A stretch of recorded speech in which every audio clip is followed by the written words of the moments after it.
हमारी अमेजिंग आंखें इस खूबसूरत दुनिया को देखने में हमारी मदद करती हैं। लेकिन आओ आज देखते हैं कि हमारी आंखें कैसे दिखती हैं अंदर से, उसके पार्ट्स क्या क्या हैं और उनके फंक्शंस क्या क्या हैं। तो अगर मैं इस चेहरे को छुपा दूं तो तुम्हें आंख कुछ ऐसी दिखने वाली है, एक बॉल के शेप में, और इसे हम बुलाते हैं आई बॉल। अब अगर इसे मैं साइड से देखूं तो मुझे कुछ ऐसा दिखने वाला है आंख। हाँ, ये हो गया बॉल वाला पार्ट, ये हो गया कलर्ड वाला पार्ट, और इसके ऊपर आंख ये थोड़ी उभरी होती है बाहर के साइड में, थोड़ी कॉन्वेक्स शेप की होती है। अब मैंने इसे थोड़ा ट्रांसपेरेंट कर दिया है ताकि हमें इसके अंदर की चीजें दिख सकें। अब हम बात करते हैं इस कलर्ड वाले पोर्शन के बारे में। तो इसे हम बुलाते हैं आइरिस। तो जब भी तुम किसी की आंख के कलर के बारे में बात कर रहे हो ना, तो असल में तुम उसके आइरिस के कलर के बारे में बात कर रहे हो। अब अलग अलग लोगों की आइरिस की कलर अलग अलग होती है। अब ऐसा क्यों होता है यार? तो देखो, जब भी हमारी आंखों पे लाइट पड़ रही होती है, व्हाइट लाइट, तो ये जो आइरिस है ना, इसके अंदर एक पिगमेंट होता है जो कि लाइट की एक पर्टिकुलर कलर को रिफ्लेक्ट करता है। अब इस आइरिस का पिगमेंट ये ग्रीन कलर की लाइट को रिफ्लेक्ट करने वाला है, और इसलिए हमें ये आइरिस ये ग्रीन कलर की दिखती है। अब अलग अलग लोगों की आइरिस में जो पिगमेंट होता है ना, वो अलग अलग कलर की लाइट को रिफ्लेक्ट करता है। जैसे कि यहाँ देखो, मेरे दोस्त की आइरिस ये ब्राउन कलर की है, और ऐसा इसलिए क्योंकि इसकी आइरिस का पिगमेंट ये ब्राउन कलर को रिफ्लेक्ट कर रहा है, और इसलिए हमें ये ब्राउन कलर की दिख रही है। अब इस आइरिस के बीच में तुम्हें एक ब्लैक कलर का स्पॉट दिख रहा होगा। अब सभी की आंखों में ये स्पॉट ये कॉमन होता है, तो इसे हम बुलाते हैं प्यूपिल। आओ उसे लिख लेते हैं। और ये एक छेद है, ये एक होल है जिसके थ्रू लाइट एंटर कर सकती है हमारी आंखों के अंदर। देखो, जो भी लाइट रेस आइरिस पे पड़ रही थी ना, वो या तो रिफ्लेक्ट हो जाएंगी या तो अब्सॉर्ब हो जाएंगी। लेकिन जो लाइट रेस इस ब्लैक स्पॉट पे, इस छेद पे पड़ेंगी ना, वो अंदर चली जाएंगी, कुछ ऐसे। और फिर ये अंदर जाके हमारी आंखों के अंदर इमेज बनाने वाली है बाहर की चीजों की, और इसी की मदद से हम बाहर की चीजों को देख पाते हैं। अब देखो, आइरिस का एक और इंपॉर्टेंट काम है कि वो इस छेद की साइज को कंट्रोल करता है, इस प्यूपिल की साइज को कंट्रोल करता है। देखो, जब बाहर दिन का टाइम हो रहा हो, दोपहर का टाइम मान लो, तो बहुत रोशनी होने वाली है, तो उस टाइम बहुत ही लाइट रेस तुम्हारी आंखों के ऊपर पड़ने वाले हैं। अब अगर बहुत सारी लाइट रेस तुम्हारी आंखों के अंदर एंटर कर गए, तो वो आंखों के सेल्स को बर्न कर सकते हैं, उन्हें डैमेज पहुंचा सकते हैं। तो इससे बचाने के लिए आइरिस दिन के टाइम ये प्यूपिल को छोटा कर देता है, कुछ ऐसे, ताकि कम लाइट रेस हमारी आंखों के अंदर जाएं और फिर भी हम अच्छे से देख पाएं बाहर की चीजों को। लेकिन शाम के समय जब बाहर की रोशनी बहुत ही कम हो, तब तो हमें ज्यादा रोशनी चाहिए होती है बाहर की चीजों को देखने के लिए। तो उस टाइम आइरिस इस छेद को, इस प्यूपिल को बड़ा कर देता है, कुछ ऐसे, ताकि अब ज्यादा लाइट रेस हमारी आंखों के अंदर जाएं और हम बाहर की चीजों को क्लियरली देख पाएं।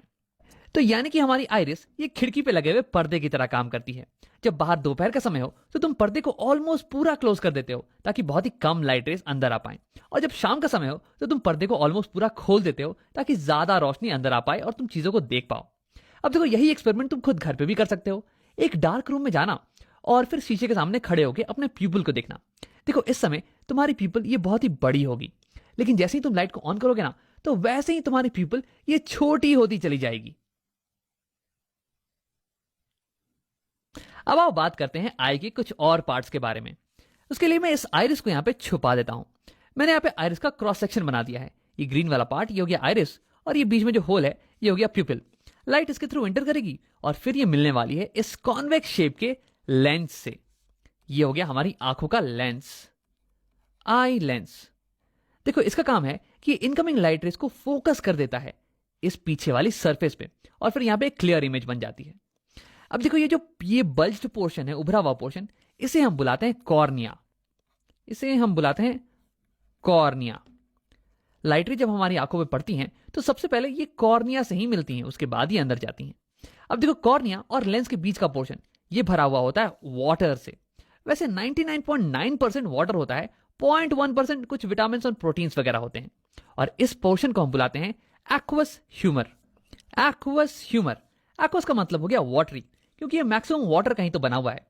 अब देखो, कॉर्निया और ये लेंस ये दोनों ही कॉन्वेक्स शेप की हैं, तो ये दोनों मिलके हमारी आंखों की कन्वर्जिंग लेंस सिस्टम बनाती हैं।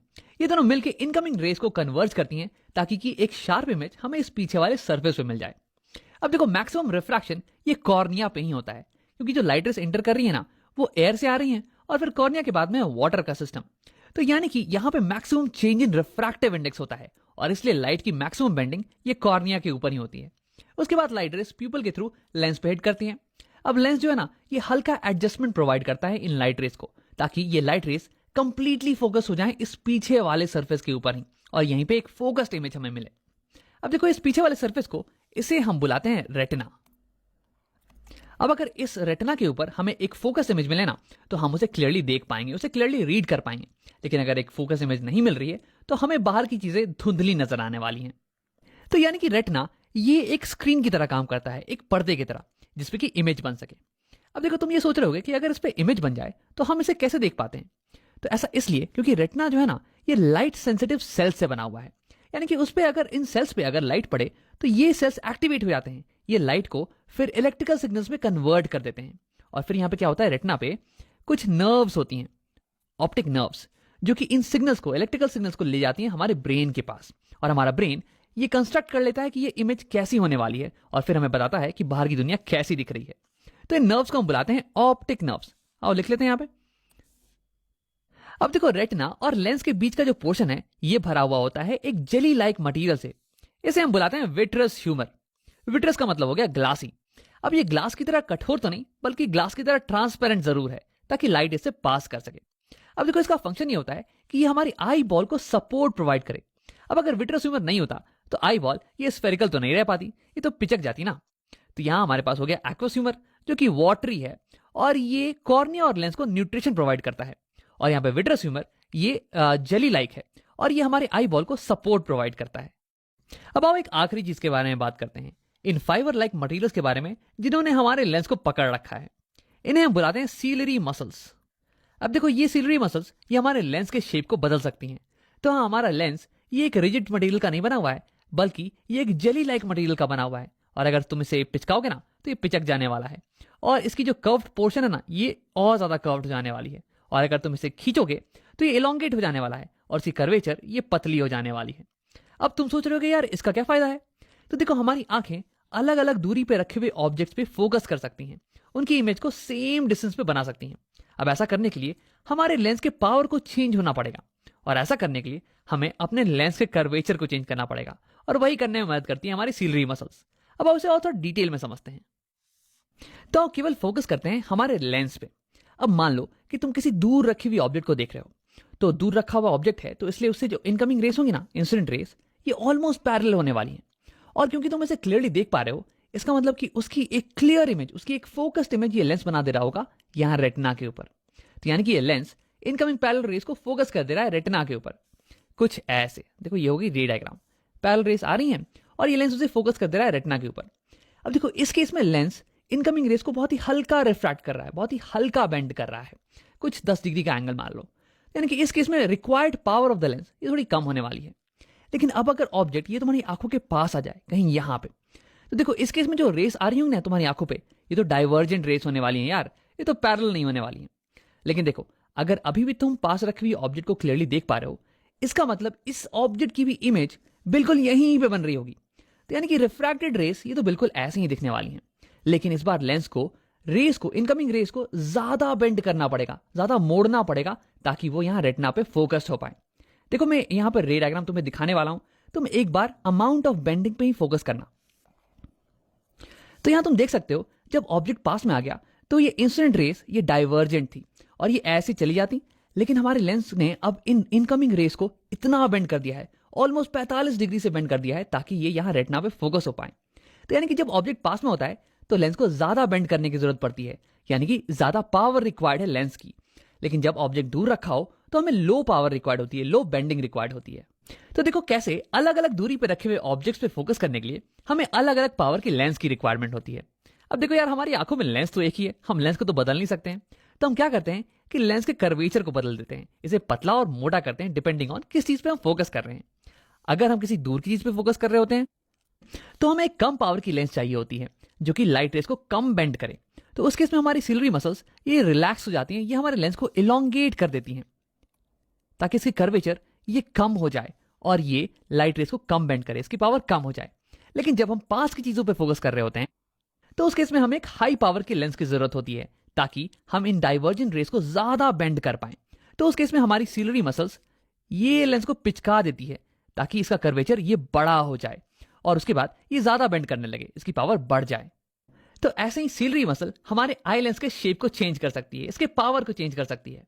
तो सिलरी मसल के इसी पावर को हम बोलते हैं पावर ऑफ एकोमोडेशन।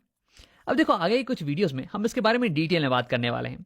तो अगर ये तुम्हें समझ में नहीं भी आया हो ना तो घबराने की कोई बात नहीं है। आओ वीडियो को यहीं पे खत्म करते हैं और इसे समराइज कर लेते हैं।